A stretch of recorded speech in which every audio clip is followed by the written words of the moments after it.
that's new, and it seems really, really hard to do. You feel like quitting, you feel you're through. Well, I have some advice for you. Don't give up, keep on trying. You're gonna make it. I ain't lying, don't give up. So, I'm going to start with step one. And step one of Cambridge Weight Plan, also known as Soul Source, is a complete meal replacement. So you can have soups, shakes, porridge, bars, bites, puddings, smoothies, meals, and you can have 3 or 4 of these products a day, depending on your height, sex, etc., or your circumstances. So, but I can get onto that in more detail a bit later. But before we even start with products, you have to be prepared, and preparation is king. I think the saying is, fail to prepare, prepare to fail. And there are a lot of aspects that go into preparation to embark on a VLCD, low calorie diet, which is what the step one of Cambridge Weight Plan is, that get overlooked and don't get thought about. So preparation is massively, massively important. If you don't get yourself in the right place, you might as well not start. Because, listen, honestly, who wants to diet? I don't like that word for a start. It's not a good word for me, the word diet, but I'm fully appreciative that that is what we all get on a weight plan or a weight management system with the view to doing. It's a diet. So if your head's telling you you have to be on a diet, I understand that. I don't like the word diet. It's only one letter away from the word die, as far as I can see. And at 23 stone, I was not in a place where I really wanted to do anything, if the truth be told. So when I started, and I have this argument with personal trainers and people from other diet industries, etc. Now, personal trainers will tell you low calorie diets are rubbish and they don't work. And I've got friends who are PTs, and I would like to adjust what they say. I would like to work with PTs myself, because actually later on is a massive, exercise is a massive part of what you're going to need to do. So I like to work with PTs, and I've found a few locally that have sat and had a chat with me and gone through about how I do the program so that they understand what I'm about. Now, a friend of mine, a PT, who sat actually just there a few years ago, said to me, why do you get involved with VLCDs? I know you did it, and blah blah blah, but they don't work, do they? They just ruin your metabolism. Now, I'm going to get on to talking about metabolism, and there's a thing called BMR, which stands for basal metabolic rate. I'm not going to talk about that in this video because this is about preparation, but getting your head in the right place is massively important. And part of that is you're going to be told that you're going to reduce your metabolic rate, and you're going to be told that these diets don't work, and that is already starting the process of you doubting your choice of plan. Now, at 23 stone, if I'd have walked into Lawrence's office and he'd have said, yep, we can drop down to 12 stone, it might take you 2.5, 3 years, but get your trainers on, go for a run. My head at that point was not in the place to do that. 5 weeks ago, I couldn't walk down the street. If I saw someone coming the other way that I knew, I'd cross the street. 5 weeks in, and just talking to Lawrence on the phone, just being around his positivity via the internet, YouTube, whatever, I just thought, I've got to be a part of that. I want to be that. If you have a lot of weight to drop, my hope is that you will start the Soul Source program and see results quickly, and that will move you forward, that will help you start to believe in it. And then what I've got to hope for is that during the process of doing step 1, soul source, into step 2, and then step 3, 4 and 5 and beyond, during that time I need to get hold of you and show you that actually, do you know what, although you are coming here for a quick result, this is not a quick fix. And as you gain momentum, which is another massive word in your preparation to get this thought process going, what you need to do is get on it and get going and see results, so that then you believe in the program. And then it's my job at the other end to teach you about patience and keeping your weight off, because that's massively important. Mindset and belief and results. What's all that about? Well, there's a little thing that I like to call the success circle, but it can also be known as the vicious circle, because the mechanics of it, whichever way you see it, works the same. And what I'll do is I'll put some drawings up here, and then you'll be able to see what I mean. But this is how it goes, okay? Everybody, and I mean everybody in the whole world, right? And you might be sat there thinking, no, I don't have this, but I'm telling you now you do. Everybody has the potential to be slim. Everybody has the potential to be happy. Everybody has the potential to be successful, etc., etc. So, and you have to understand that, right? Now, when I went to see Lawrence, when I first went at 23 stone, I absolutely did not think I would be able to do it. I didn't believe in myself. I'd tried several diets in the past and I failed miserably on all of them. I dropped weight, put more on, dropped weight, put more on. And so I didn't think, as far as being a dieter was concerned, I thought you're crap. So I went in this knowledge that I was a bag of shit, right? Now, what's really important here is, I've just said everybody has potential, and you have to understand this, okay?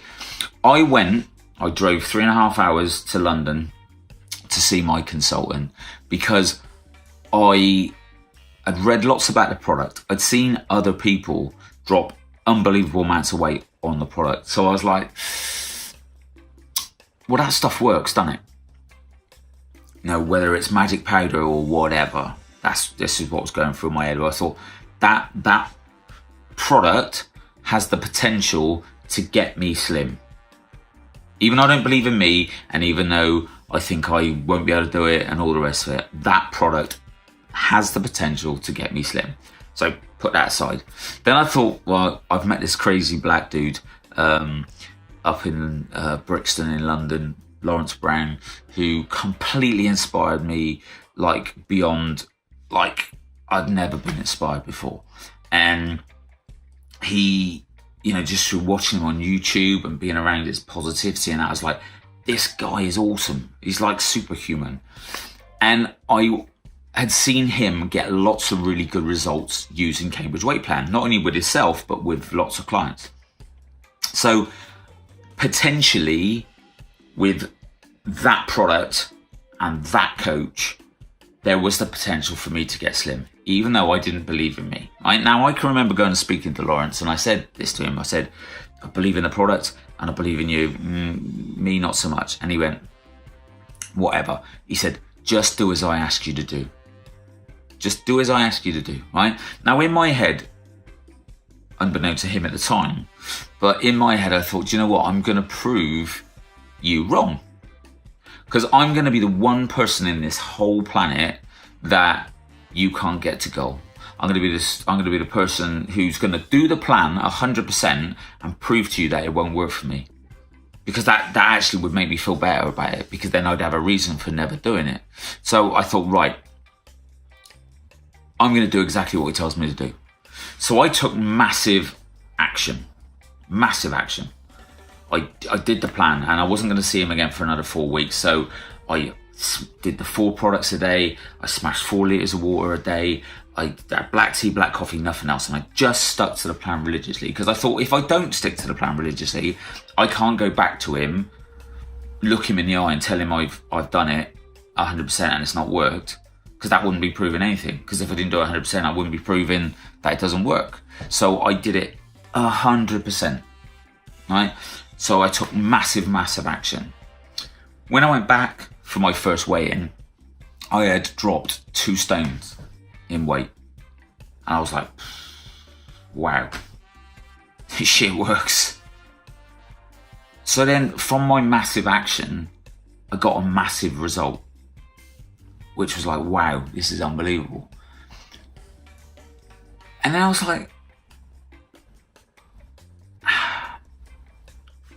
actually, at 3 o'clock in the morning when the biscuit tin was calling, Lawrence wasn't there. He was always on the end of the phone whenever I wanted him, but like 3 o'clock in the morning, I wasn't going to ring this poor guy, get him out of bed and go, I really want a biscuit. You know, I would tell me to get stuff, let alone anybody else. So I thought, so it's actually me who's been doing that, which made me believe a little bit more in the program and a little bit more of me. I was like, And so I got a little bit of belief. It was like, I'm 2 stone down. So if I just do exactly the same again this month, I might not drop 2 stone, but I will drop weight again. So I thought, well, potentially then, I could be pretty good slimmer. Potentially I could be a slimmer of the year. Potentially I could go on to be a consultant, maybe. Maybe I could do that, because I seem to be smashing this shit. So maybe I could do it. So from that massive action I took, I got massive results, which gave me a whole host of beliefs. And from that belief, I saw that I had more potential. And then from that potential, what I did was take more action. And from that action, I got more results. And it kept going round and round. And this thing feeds itself. And that's when you get momentum and you're flying. The problem that we have as humans is what we do is we go, I don't believe I got potential, right? And you don't look for something that you could throw your potential into. So you go, So you take mediocre action. You dip your toe in, you think, well, perhaps I'll do 3 shakes and have a curry. Or I'll have 3 shakes and, a pint ain't gonna hurt, is it? And then from that, you get, if you take mediocre action, what do you get? Mediocre results. It's uninspiring. So then from those mediocre results, your belief goes, and then you think, I've got even less potential. And then that thing can feed itself, and you can get momentum, like backwards momentum, where you're sending yourself into a bit of a and that's where a lot of you get trapped. Now, you can use the same vehicle, it's just your perception of how you use it and the action you take is massively important. You can throw 100% of your effort in taking massive action and you'll get great results. And from great results, you will get belief and you will see your potential.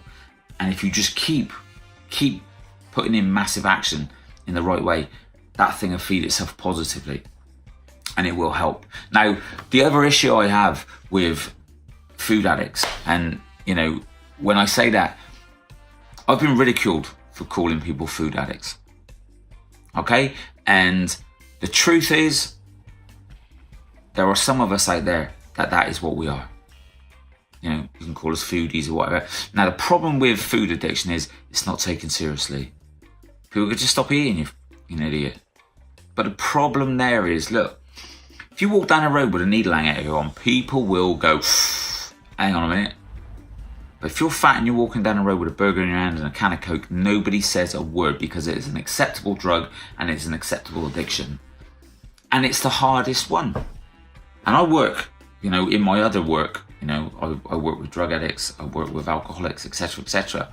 And the thing about their addictions is, at least they get the opportunity to just go, right, boom, abstain. And I work with drug addicts, right, heroin addicts. Now, heroin addicts, we give them methadone. And we give them methadone to get them off the heroin. But then we have to wean them off the methadone. At the end of the methadone course, we don't then go, right, what we're going to do is we're going to give you a little bit of heroin every day. Because that would be freaking mean, right? So, but that's the diet model. It's like, we'll abstain from these foods and we'll do this, we'll do this and that, and then we'll give you a little bit of your addiction every day. And it's like, are you kidding? This is a nightmare. So you have to be taught to use food, your drug of choice, in a different manner. And if you don't, you'll end up going back, won't you? So it's important that you get your head around these things. Now, people with food addictions, they tend to be like people who are fat, right? I've dropped the F-bomb, I know, but people who are fat, and I'm an ex-fatty, all right? So they tend to be all or nothing people, or people with addictions tend to be all or nothing. It's like black or white. I'm either doing this or I'm doing that. And that is where our problem is. So now, my problem as a consultant of VLCD, step 1, sole source, you don't get more black and white than that. Do the 4 products a day or 3, depending on your height and weight, etc. But you do your products, you do your water, and nothing else. You couldn't get more black and white in that, which is why a lot of people who are black and white mentality or all or nothing mentality actually fly on sole source, because it's like all or nothing, or in your case, before you did sole source, all or nothing. Now, if you throw your all into step 1, you will be successful. I've just told you that. But, and this is the thing, as a consultant, I need you to have that mentality. Because if you do step 1 with a step 3 mentality, it won't work. Oh, I'll just have that's all right, I'll have a cheeky Diet Coke. Or I'll have a bit of chicken, it won't matter with it. I'll just have a meal in the evening. It won't work as well. And then you won't get great results. And then you'll get pissed off and you'll stop doing it. So I need you to have that all or nothing in it. And I've got to get to you at the right time, like on step 3 and above, where life's not black and white from step 3 and above. If sole source and step 2 are black and white, step 3, 4, 5, 6, 7, 8, 9, 10, and the rest of your life are colours called magenta and cyan and other weird and wonderful things you've never heard of, and it's called choice. But we struggle with that mentally. So it's really important that you get this right and you get this information right at the start, so that you can get yourself in a place where you can go, right, my all or nothingness is going to help me get here. And then when I'm here, that's when we're really going to learn. But that's going to be for a later step video. But I wanted to talk about this all or nothingness because it's hugely important. So for you to get yourself in the right headspace, okay, my opinion is it takes 3 weeks to form a habit. It takes 3 to 4 days to get into ketosis on step 1. But it takes 3 weeks, in my opinion, this is just my opinion, 21 days to form a habit. And what I mean by that is, after 21 days straight of being 100%, this will just be second nature. This is what I'm doing. I have a shake in the morning, I have a shake for lunch. So, and you just, that's when it becomes routine. And if you've got like 5, 6, 7 stones, you're going to be on this on step 1 for 12 weeks. Then you get a break week, and no, that doesn't mean to say you get to eat curry on that. I will come on to that in a later video, what that means. But you're going to get to do 12 weeks on step 1, where you can drop a good amount of weight. I don't make any promises. I know that in my first 12 weeks I dropped 5 stone, but mine was quick. I see people drop 3 stone, 2.5, 3.5. Your body is going to give it up when it's going to give it up. Okay, but 2.5 stone in 12 weeks is still a massive amount of weight. We got to try and get your head round this. I got to have it done by here, because if you set yourself a date of I got to have it done by here, like for a wedding or for a birthday party or whatever, that birthday party will come and go, and your motivation will decease. So I don't like to set dates on goals, because you shouldn't outrun your goals, ever. And when you get to achieving a goal, what's the next thing you're going to be doing? And this isn't about you not being ever happy with your success. It's about you always having something to strive for, because we need that as humans. We need to feel that. People like being on diets. Okay, they think they don't, but they do, because when they are successfully on diets and they're achieving something every day for them, that makes you feel mint. All right? What I wasn't told was when I hit goal weight. Okay, now at the point where I hit goal weight, I had lost more weight than I currently weighed at that point. Do you know what that does to your head? And I did it in 6 months. Now, that is quick, granted.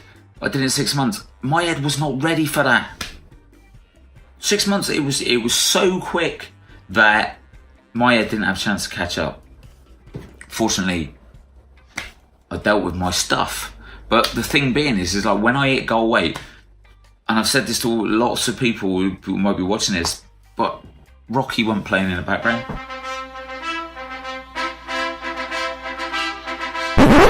There was no whistles and bells. And later on, if I'd have weighed, I probably would have put on weight. But it was underwhelming, if I'm honest with you. And the journey was far more exciting than the destination. A friend of mine says it's like paying off your credit card. You know, when you've got this big credit card bill in, you think, oh, Jesus, like, do you know what I've got to do? I've got to work and work and work and work. And look at me, I'm achieving it. I'm paying off my debt. And that makes you feel really good. And then when you get to paying it all off, what do you get? Zero balance. Not very inspiring. So what do? We're going to put some more money on our credit card. So then we can work and work and work and then pay it off, because we like, as humans, to achieve stuff. So, but you've got to know these things before you embark on something. If you've got like 5, 6, 7, 8, 9, 10, and I've worked with clients that have 11, 12, 13, 14, 15, 16, 17, 18, 19, 20, 21, 22, 23 stone. 24 stone in one person's case that worked with me. If you've got that to drop, you know, you have to get your head in the right place. And so all these things are massive important, that when you're doing the plan, it's simple. It's not easy, because we have emotions and stuff that goes on. But you couldn't get more simple than have 4 packets of this, drink your water, black tea, black coffee, and don't do anything else. That's as simple as it gets.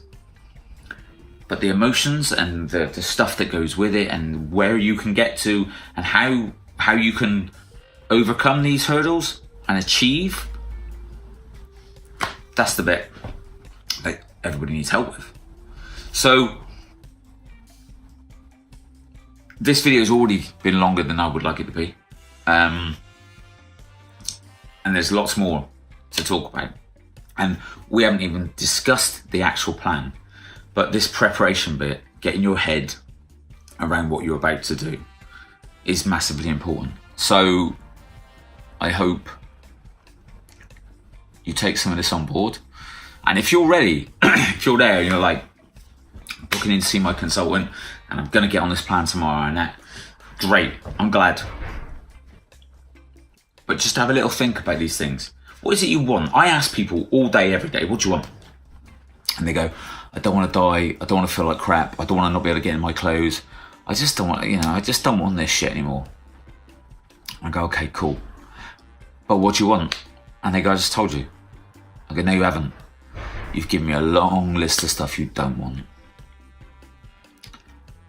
And they're very, very different. They're 2 different types of motivation. There's an away from and a towards strategy, which I'll talk about in the next video. Strategies of how to do this plan. But they're very different. There are not many people on this planet that walk through my door, sit down, and I go, what do you want? And they go, I want bam, bam, bam, bam, bam. We're not bred in this country to be like that. Because when you do get people who know what they want and say what they want and they go for what they want, you get called arrogant. He's a bit cocky. Overconfident. I don't even know what that means. Yeah, he loves himself. Yes, I do. I'm not ashamed of that. Somebody asked me weeks ago, if you could be anybody in the whole world, who would it be? I said me. And they said, yeah, but what I mean is, like, if you could be an actor or a singer or, you know, someone famous, you know, who would it be? And I went, yeah, still me. And they were like, really? It's like, yes. And I'm a little offended that you think I should want to be somebody else. I like me. I'm in that place where it's like, I can look in the mirror and go, you're all right. And I do. Every morning I go, you're a good man. You love your job. And today's going to be a good day. I say it every single morning, out loud. My wife, when she first met me, thought I was crazy. But I do. I love life. And I've had a challenging 18 months. And recently, even more so again. But I get up every morning, I look down. And if this thing's going up and down, I think that's a good start to the day. And if I lean over, my wife's chest's going up and down too, I think, good, it's getting better. And then I go and get on with my day. But I have a healthy perception of what life is. I don't think it should be something else. I have a healthy perception of what my life is, and I like it. But again, we're not bred in this country to be like that. So the amount of people I actually say, so what do you want? And they go, I don't know. And you ain't on your own. If that's you, you ain't on your own. If you know what you don't want, you could start there. Right? But let's start to really think about what we want before we even try to attempt this massive thing that you're about to go on.